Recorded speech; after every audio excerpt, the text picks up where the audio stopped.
So to change the margin of your text box, first you need to create that text box like the way I'm doing. So my text box is called it's just an empty text box with some random text. You can put any text you want. So I'm saying big text box with margin that need changing position or something that kind. Then I give it a font style and then a font size. Now let me give it 60 is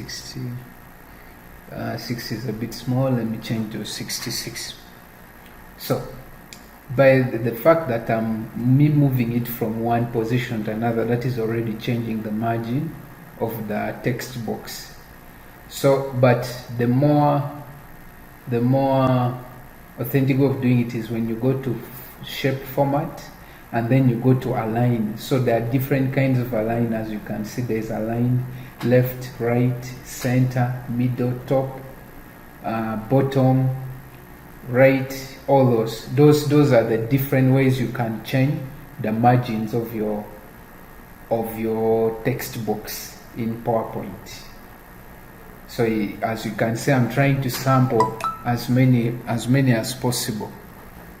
Now that the Control D functionality helps me to duplicate my slide, the exact slide I duplicate it.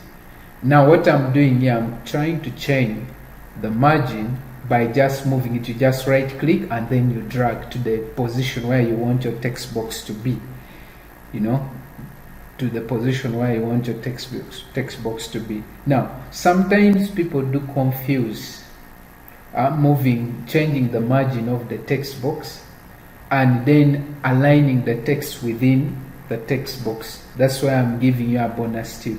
And my bonus tip is, if you want to align your text within the text box, the easiest way is you go to the paragraph functionality, as we are going to see in a moment.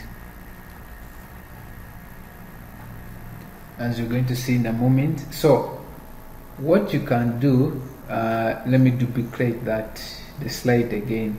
Then I'm just going to make my big text box to fade in the background.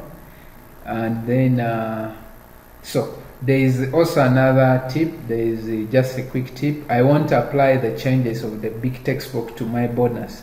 So all I'm going to do is select that text box, go to Format Painter, and then just click on the small text box.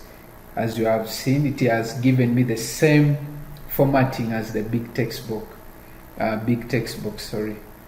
So my big text box, I have faded it in the background. Now I'm having the small one, and it is becoming my big. So when I want to align, I want to change the alignment of the text within the text box. I have to highlight or select the text. Then I go to paragraph. I can center align, I can left align, or I can justify align. So that's just a bonus tip. And basically that is how you can change the margin of your text box, or you can change the indentation of your text within the text box. Otherwise, thank you so much for watching.